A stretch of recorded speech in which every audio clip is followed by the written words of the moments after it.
Caitlin Clark, my goodness, here we are right here. This is going to be that from her going down that 15-foot area. Clark, same one, boom. You know, it shouldn't have been upgraded, but again, that's up to the ref's discretion. But I appreciate AB having my back. I guess I don't even know what she did. I didn't see that. Well, girl, I'm paying that fine. The air in the arena was already thick with tension before the ball was even tipped. Anytime Caitlin Clark and Angel Reese are on the same floor, the spotlight intensifies, and the narrative practically writes itself. Two of the most polarizing and talked about stars in women's basketball, both young, both immensely talented, and both carrying the weight of fan bases that see in them not just players, but symbols. When Clark and Reese collide, every gesture, every word, every move gets magnified, dissected, and spun into the kind of drama that fuels highlight reels, social media debates, and late-night sports talk. 17,274 fans, and it was fully sold out. It was packed. This game was not close, folks. 93-58. But this time, it wasn't just about skill or rivalry. It was about pride, ego, and one humiliating moment that no one will forget anytime soon. The game had been building to it. Angel Reese, known for her brashness and unapologetic confidence, was in her element. She thrives on big stages, feeding off the crowd and the tension, never shying away from the spotlight or the pressure. Reese has always embraced her role as both villain and hero depending on who you ask. To her supporters, she's a fearless competitor who refuses to dim her light. To her detractors, she's too arrogant, too much of a showboat. But regardless of perspective, Reese knows how to command attention. Than jealousy, what is Reese's motivation for animosity towards Clark? I said she's jealous AF. Yeah, I mean, look, nobody's going to get anything easy against us. We're going to be a tough defensive team. So when she nailed a contested shot and turned to the crowd, flashing one of her signature taunts, it felt like the perfect Angel Reese moment, loud, defiant, unshakable. Except she picked the wrong night, and the wrong opponent. Caitlin Clark, already locked in and dialed up to her trademark intensity, took notice. She's been criticized before for her own flair, those deep threes, the subtle smirks, the swagger that oozes from her game. But what makes Clark so dangerous is that she doesn't just perform, she punishes. I've watched a lot of basketball in my life. That's exactly what it was. I wasn't trying to do anything malicious. That's not the type of player I am. So, yes, it wasn't anything like that. And I went for the ball, and that's clear as day in the replay. You watch it. She takes slights, taunts, and moments of arrogance and flips them into fuel. When Reese strutted, Clark's eyes narrowed, and you could almost feel the shift in momentum before the ball even found its way back into her hands. The next possession was a dagger, not just in points, but in message. Clark brought the ball up the floor, the crowd buzzing, everyone waiting to see how she'd respond. She didn't waste time. She crossed half court, gave a half-hearted glance toward the offense setting up, then suddenly pulled up from nearly 30 feet, releasing the ball with the kind of effortless motion that has defined her career. Swish. The arena exploded. Clark didn't just score. She erased the taunt in an instant, humiliating Reese by answering arrogance with pure, undeniable skill. And she didn't stop there. She turned, gave the slightest shrug, and jogged back on defense, her face expressionless but her actions saying everything. You don't taunt me. That shot sent shockwaves through the game. Reese had tried to establish dominance with showmanship, but Clark flipped the script, putting her on the wrong end of a viral moment. Going on and on about how that needs to be a flagrant foul. You didn't say a word about a flagrant foul prior to going to break. By them at the best that we could. Obviously, first game, we got to look back at the film and do things better. I think we definitely had good spurts where we could see that we could definitely get back and definitely rebound and definitely play in transitions. Suddenly, the cameras weren't focused on Reese's swagger. They were locked on Clark's ice-cold retaliation. Social media lit up within seconds, fans flooding timelines with clips of the exchange. Memes were born before the quarter even ended. Clark had humiliated Reese in the way athletes dread most, not by trash talk or theatrics, but by turning their own arrogance into ammunition against them.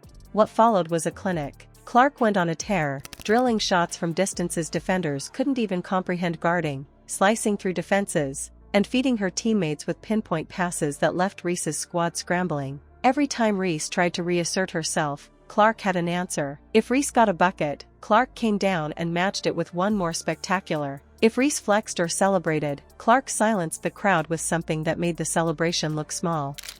Caitlin Clark's dish to Aaliyah Boston. This was her 10th assist for what was her double-double at the time before it became a triple-double. Beautiful, beautiful work right there. It became a duel, but one so one-sided that by the second half, the humiliation was undeniable. What makes this moment so massive isn't just the scoreline or the highlight reel, it's the symbolism. Reese has built her brand on being brash, on standing tall and making sure everyone sees it. Clark, meanwhile, has built hers on a mix of undeniable skill and a cold, calculated competitive edge. Their rivalry has been cast as a battle of personalities as much as a battle of players. This moment crystallized that narrative. Reese showboated.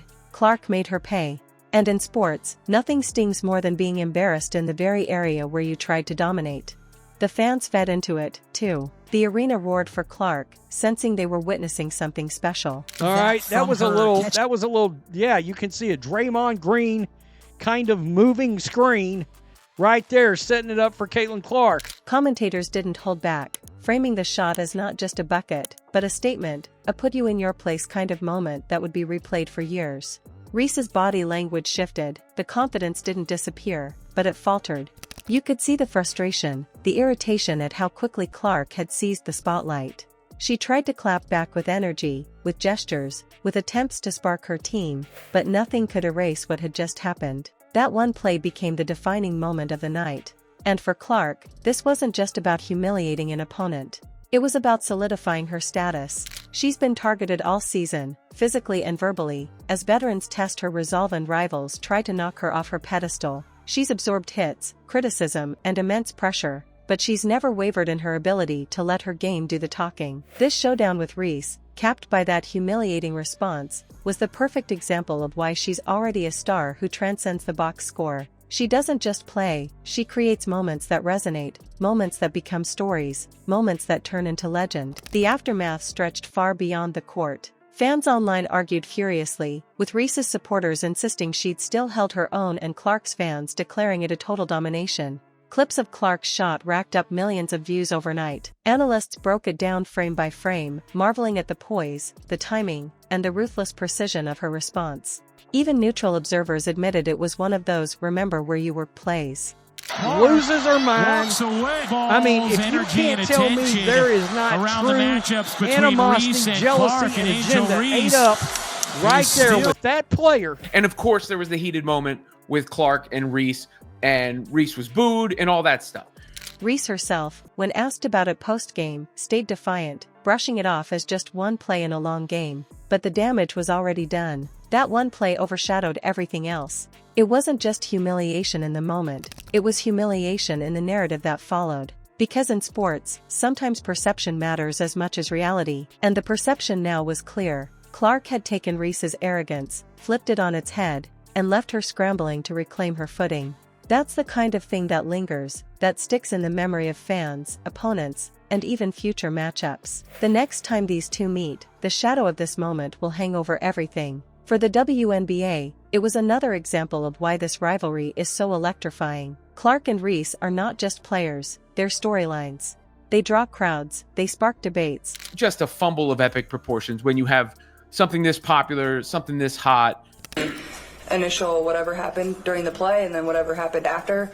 We watch a lot of basketball. It's a take foul to put them at the free throw line or rather give up 2 points. And they create drama that extends far beyond the hardwood. A single taunt, a single shot, and suddenly the entire sports world is buzzing.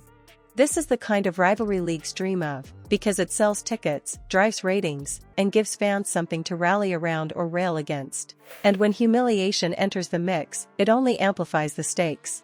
Yet there's also a deeper layer to all this. Beyond the memes and the highlight reels, this clash revealed something fundamental about Clark. She doesn't just want to win, she wants to dominate, to silence, to turn bravado into regret. That mentality is what separates good players from legends. Reese may have sparked the moment with her arrogance, but Clark owned it, and in doing so, she reminded everyone why she's viewed as the face of the future. Her ability to rise to these challenges, to turn taunts into statements, is exactly why she's so captivating. She sees the attendance, the ratings, gate revenue, it's not close.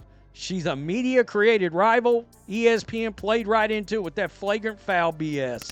We don't want to look the same now in July. So take one game at a time. Like Coach said, we have 43 games left. So just taking our time day by day and learning from mistakes. Reese will bounce back.